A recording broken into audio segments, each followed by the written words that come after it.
warahmatullahi wabarakatuh. Halo teman-teman semua, selamat datang di podcast kami. Di sini saya Salma sebagai host yang akan memandu bincang-bincang mengenai sebuah kasus korupsi yang terjadi di Provinsi Banten yang kembali memerlukan perhatian untuk dapat memperbaiki sistem dan menjaga integritas serta transparansi yang ada. Di sini saya tidak sendirian, saya akan ditemani oleh teman-teman saya. Halo, aku Najwa yang akan ikut bincang-bincang pada podcast kali ini. Halo, aku Anissa. Halo, aku Lisana. Hai, aku Putri. Imelda. Hai, aku Helma. Sebelum kita memulai bincang-bincang pada kali ini, kita akan menampilkan sebuah video kasus yang akan kita bahas. Kejaksaan Tinggi Banten menetapkan 4 tersangka kasus penggelapan pajak kendaraan di Samsat Kelapa II, Kabupaten Tangerang pada Jumat 22 April 2022. Keempat tersangka adalah Zulfikar selaku kasih penagihan dan penyetoran pada UPTD Kelapa II, Ahmad Priyo, staf Samsat Kelapa II, Muhammad Bagja Ilham, tenaga honorer kasir di Samsat Kelapa II, dan Budiono, mantan pegawai pembuat aplikasi Samsat. Penetapan status tersangka dilakukan usai Kejati Banten menggeledah kantor Badan Pendapatan Daerah dan UPT Samsat Kelapa II Tangerang. Untuk mempercepat proses pemeriksaan dan penyidikan, penyidik menahan tersangka selama 20 hari di Rutan Pandeglang. Jadi ini modus operandi. Kami ingin sampaikan kepada rekan-rekan, tim akan terus bergerak cepat karena ini menyangkut aplikasi, dokumen dari hasil pemeriksaan. Ada beberapa surat ketetapan itu yang dirobek dan dibakar. Oleh karena itu, untuk tidak mengulangi perbuatannya, para tersangka oleh tim penyidik harus dilakukan penahanan. Nah, aku punya pertanyaan nih untuk kalian. Apa sih kasus korupsi ini tuh? Jadi kasus ini tuh merupakan salah satu dari banyaknya kasus korupsi yang ada di Indonesia.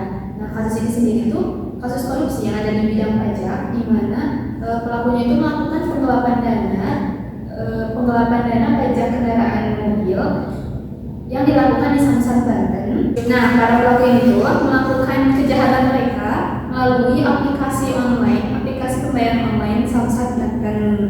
Nah, siapa aja yang terlibat pada kasus tersebut?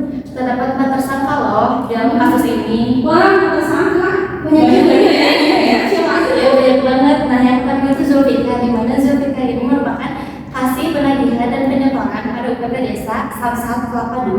Kemudian Ahmad Priyo, di mana selaku staf petugas bagian penetapan UPT Desa Samsat Kelapa II. Kemudian Muhammad Bagja Ilham selaku tenaga kerja honorer bagian kasir, dan yang terakhir merupakan Budiono selaku pihak lain dari pihak swasta lain yang merupakan mantan petugas atau pegawai yang membuat aplikasi Samsat Kelapa II ini. Ternyata banyak juga ya. Iya. Nah, untuk peristiwa ini tuh kapan terjadi? Nah, untuk kejadian itu sendiri bermula pada tahun 2021. Namun, Kejaksaan Tinggi Banten baru menetapkan 4 tersangka itu pada tahun 2022, tepatnya 22 April. Oh, berarti 1 tahun lalu ya, berarti masih anak-anak dong. Iya. Oke. Untuk kasus itu terjadinya di mana sih? Kasus ini itu bermula ketika adanya kecurigaan terhadap pengurus pajak pada daerah Samsat Kelapa II, Kabupaten Tangerang. Terus tim penyelidik itu kayak, kita harus nyari bukti gitu supaya bisa nangkap para pelakunya. Bukti itu diketemukan pada 2 lokasi, yaitu lokasi pertama kantor lokasi Bapenda Provinsi Banten, dan lokasi kedua yaitu kantor UPTD Samsat Kelapa II, Kabupaten Tangerang. Di sana tuh dibuktikan di sana itu ditemukan bukti yang memuat adanya pajak itu terhadap kecurigaan adanya suatu korupsi pajak. Tapi kenapa sih polisi sampai curiga, sampai melakukan penyelidikan itu, kenapa ya?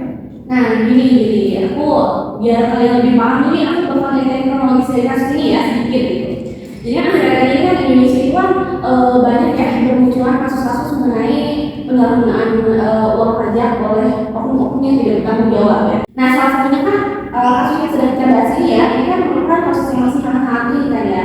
Ya, yang Samsat Banten ini. Iya, Samsat Banten ini kan merupakan baru-baru akhir ini terkuak ya, dia kan masih sangat dibicarakan. Nah, awalnya itu kronologisnya itu gini, si Samsat Banten ini ternyata dia punya suatu aplikasi gitu kan. Aplikasinya itu yang digunakan oleh kantor Samsat itu sendiri untuk melakukan transaksi oleh wajib pajak gitu kan, untuk membayar pajak kendaraan mereka di wajib pajak yang khusus untuk di daerah Banten gitu. Nah, jadi tapi si aplikasi ini tuh ternyata tersambung juga dengan kepolisian, dengan PT Jasa Harja dan perbankan. Jadi saling menyatu gitu dari aplikasinya itu, sistemnya itu ya. Nah, singkat cerita, PT Jasa Harja itu sebelum penetapan tuh menemukan selisih nominal yang berasal dari sistem keuangan yang mereka punya dari si aplikasi ini gitu. Jadi ada selisih nominal gitu.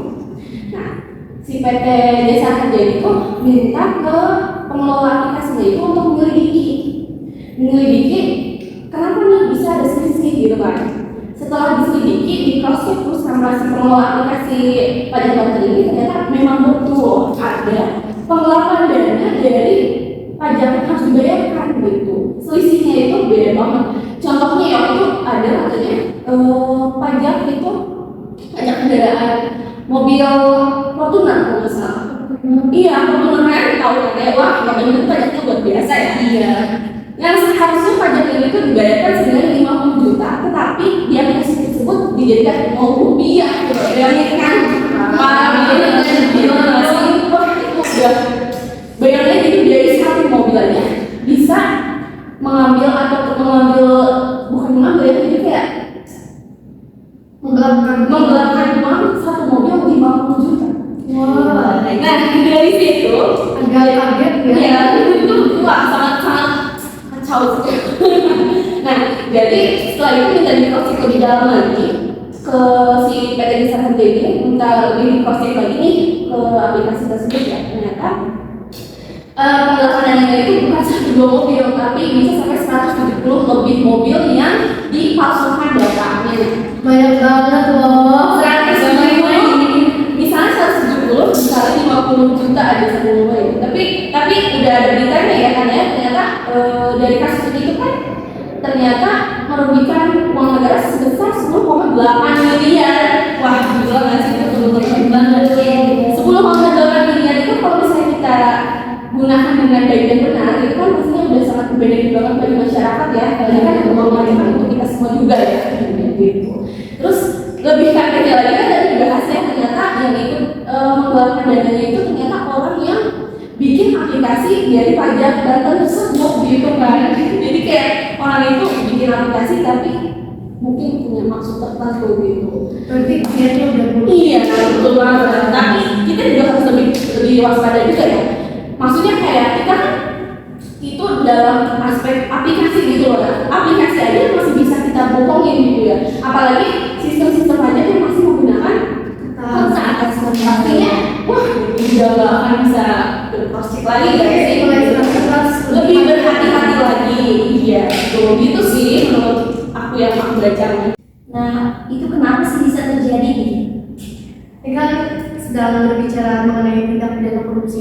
Setahu aku emang benar-benar ada banyak faktor buat seseorang untuk melakukan tindak pidana korupsi. Yang pertama ya faktor internal dari diri sendiri maupun dari keluarganya.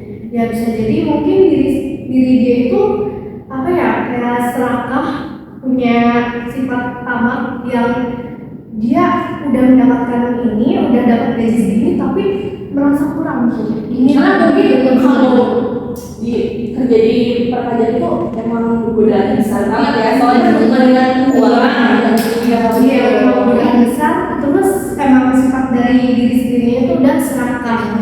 Nah, dari personal lah istilahnya gitu ya.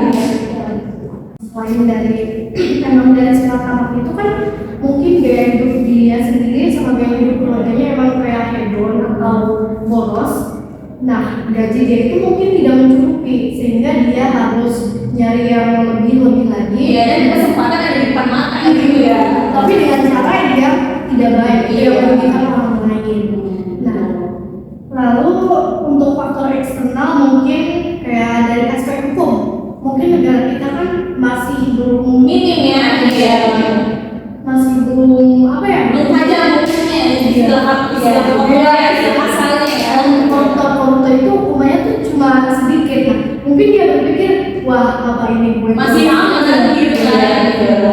Jadi begitu. Kalau misalnya untuk aspek ekonomi mungkin ya ekonomi dianya juga gimana ya, dia ingin meningkatkan tingkat ekonominya gitu. Dengan cara yang salah seperti itu. Lalu ada aspek masyarakat. Nah, kebanyakan masyarakat di kita kan kayak kurang mengerti gitu ya mengenai tindak pidana korupsi apa aja sih yang terjadi di pemerintahan atau di perpajakan, di kantor perpajakan. Sehingga karena ketidaktahuan orang-orang awam itu, si orang yang melakukan korupsi itu jadi wah ini kayaknya orang-orang nggak akan tahu. Nah, begitu. Negara Indonesia itu Susah ya. masih kayak nggak ada artinya nggak sih kasus mengenai korupsi di Indonesia itu kayak misalnya iya satu muncul selesai muncul lagi yang satu muncul lagi satu selesai muncul lagi terus kayak gitu lagi Indonesia masih kayak kurang gitu Ini dari hukumnya nggak sih, maksudnya itu terlalu kurang berat ya jadi bagi terdakwa tuh masih nggak ada rasa kapok gitu ya Ya, jadi kalau kita udah dihukum, nanti kan keluar lagi. Bisa jadi tuh kayak cuma gitu hukuman gitu doang iya Apalagi mengingat kasus yang dulu tuh yang dari Tambunan. ya padahal kan ini ya misalnya kayak emang benar-benar merugikan negara tuh emang benar-benar ya kan ya bayanginnya itu tuh dari satu kasus aja sampai 10,8 miliar loh menurutnya jadi kayak wah sayang banget belum itu tuh cuma yang terkuak kan gitu kan belum lagi yang termasuk tutup gitu kan berarti Ini baru di daerah Banten doang. betul banget itu masih banget belum di Tasik mungkin ya nggak ada punya permainan ya hancur Kalau menurut kalian ini tuh gimana sih solusinya untuk mengurangi atau menghilangkan kasus seperti ini di Indonesia? Kalau menurut saya sih untuk menghilangkan itu susah ya. Kalau untuk mengurangi bisa dimulai dari diri sendiri dulu. Ya contohnya dengan mengurangi sifat tamak lah. ya jadi kita sebagai generasi penerus bangsa maksudnya kan meneruskan dari penerus-penerus mereka gitu kan ya dari penerus-penerusnya yang berminat berpajak gitu kan nah jadi sarannya sebaiknya kita sebagai penerus bangsa itu bisa meningkatkan kualitas diri kita gitu, supaya menjadi lebih baik dari yang sebelumnya gitu baik dari akademiknya dari cara pola berpikirnya gitu kan pasti harus open minded gitu ya kan bisa kita bisa mendapatkan uang yang lebih itu kan bukan dengan cara yang negatif ya istilahnya ya gitu itu juga tuh bisa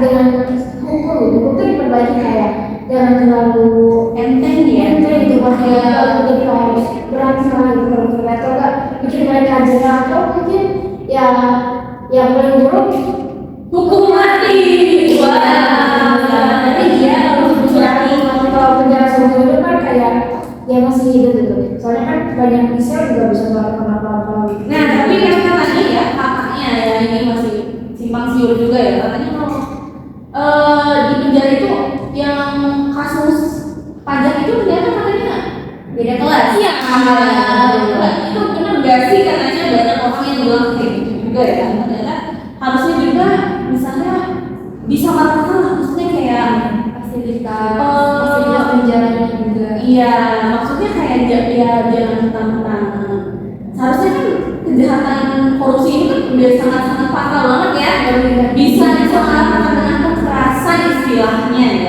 Tapi kalau ngomongin tentang fasilitas, jadi ingat kasus Setia Novanto yang sel penjaranya itu penuh dengan barang-barang mewah. iya memang sepertinya kurang ketat juga ya Bukan dengan ketat, tapi ini istilahnya hukum bisa dibeli. wah kembali lagi ke hukum ya teman-teman hukum Indonesia tadi kayak di awal ya masih agak kurang bagus iya sering ditumpuk ke bawah Nah untuk keempat pelaku itu hukumannya tuh disamaratakan atau tiap orang beda nih? ini tuh hukumnya tuh disamaratakan nah diponis sekitar 5 tahun dan denda 250 juta tapi untuk tiap terdakwa itu ada kayak pengembalian harta kepada pemerintah untuk mengganti kerugian itu. Oh iya. Tapi yang 5 tahun itu terlalu sedikit. Betul. Tidak setara dengan 10,8 miliar ya. Iya, Orang miliar yang dirugikan hanya diganti dengan 5 tahun penjara, itu tidak mendapatkan apa sih, kayak tidak memberikan efek Jepang banget ya. Iya, betul banget. Apalagi dendanya 250 juta. Beda banget, beda banget, dan simpel banget gitu kan. Jadi dari harta yang mereka juga masih bisa aja diganti dengan uang lain gitu. Itu balik lagi sih, emang hukum Indonesia itu udah terkenal tumpul ke atas aja bangun. Iya, betul banget.